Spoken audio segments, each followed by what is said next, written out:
कभी सोचा है कि किसी भी बड़ी कहानी में एक छोटा सा लम्हा, बस एक मोमेंट, कैसे आगे होने वाली हर चीज की झलक दे सकता है? आज हम ठीक ऐसे ही एक पल को देखने वाले हैं, एक महान युद्ध शुरू होने से ठीक पहले का वो मोमेंट।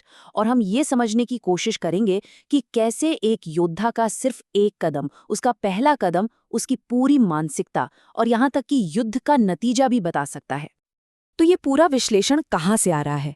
ये आ रहा है भगवद गीता के सिर्फ और सिर्फ एक श्लोक से, अध्याय 1 श्लोक 20। ये वो पल है जब पांडवों की सेना एकदम तैयार खड़ी है और अर्जुन अपना पहला कदम उठाने ही वाले हैं। तो युद्ध की दहलीज पर चलिए जरा उस सीन को इमेजिन करते हैं। कुरुक्षेत्र का वो विशाल मैदान। सोचिए, लाखों सैनिक आमने सामने हैं। हवा में एक अजीब सा तनाव है, शंख बज चुके हैं और दोनों सेनाएं बस युद्ध के लिए एकदम तैयार हैं। तो श्लोक में एक फ्रेज आता है, व्यवस्थितान दृष्ट्वा।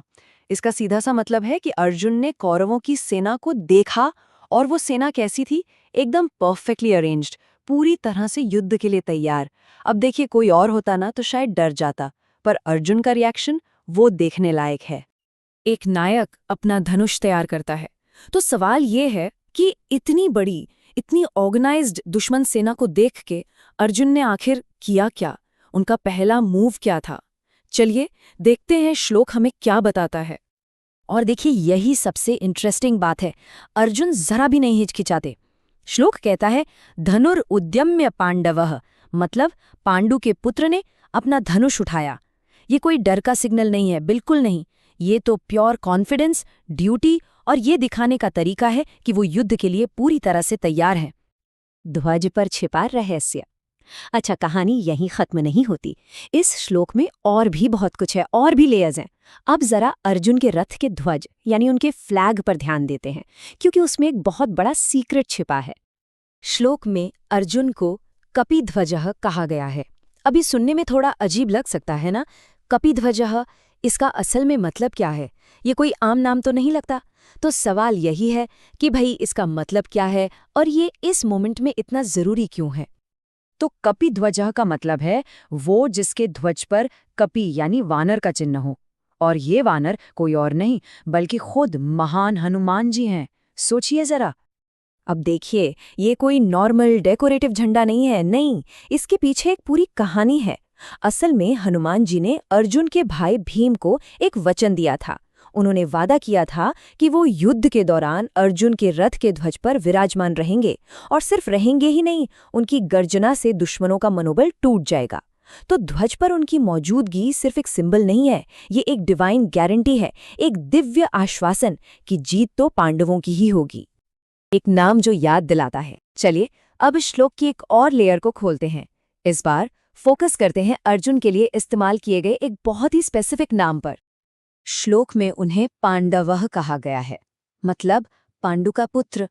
अब अर्जुन के तो कई नाम थे, है ना? तो फिर यही नाम क्यों चुना गया? इसके पीछे एक बहुत खास वजह है। ये देखिए, ये एक बहुत ही सटल लेकिन पावरफुल पॉइंट है। कहानी कौन सुना रहा है? संजय। किसे? अंधे राजा धृतराष्ट्र को। तो संजय जानबूझकर डिलिबरेटली पांडवा शब्द का इस्तेमाल कर रहे हैं। ये धृतराष्ट्र को एक तरह से याद दिलाने जैसा है कि सुनिए, ये अर्जुन आपके ही भाई पांडु के बेटे हैं और सिंहासन पर उनका हक जायज है। योद्धा का सच्चा संवाद। और अब हम आते हैं श्लोक के आखिरी हिस्से पर, और ये हिस्सा शायद अर्जुन के कैरेक्टर के बारे में सबसे जरूरी बात बताता है। वो ये कि वो किससे बात करते हैं और कैसे बात करते हैं। और यहाँ एक कमाल का कंपैरिजन है। याद कीजिए, जब दुर्योधन ने सेना देखी थी तो वो किसके पास गया था? अपने गुरु द्रोण के पास। और उसकी बातों में क्या था? चालाकी, धोखा। लेकिन अर्जुन, वो किसके पास जाते हैं? वो सीधे अपने डिवाइन गाइड श्री कृष्ण, जिन्हें श्लोक में ऋषिकेशम कहा गया है, उनकी तरफ मुड़ते हैं। और उनके शब्द जो हम आगे के श्लोकों में जानेंगे, उनमें वीरता है, उत्साह है, कर्तव्य है। मतलब दोनों के कैरेक्टर में जमीन आसमान का फर्क है। तो चलिए अब इन सब पॉइंट्स को एक साथ जोड़कर देखते हैं। सिर्फ एक श्लोक में हमें 4 पावरफुल सिग्नल्स मिल गए। पहला, ध्वज जो डिवाइन सपोर्ट और पक्की जीत का प्रतीक है। दूसरा, नाम जो उनके राइटफुल क्लेम की याद दिलाता है। तीसरा, उनका एक्शन, धनुष उठाना, जो डर नहीं बल्कि कॉन्फिडेंस दिखाता है। और चौथा, उनका डायलॉग, श्री कृष्ण से बात करना, जो उनके वीर और धर्मी मन को दिखाता है। ये चारों चीजें मिलकर क्या बनाती हैं? एक विनर की माइंडसेट।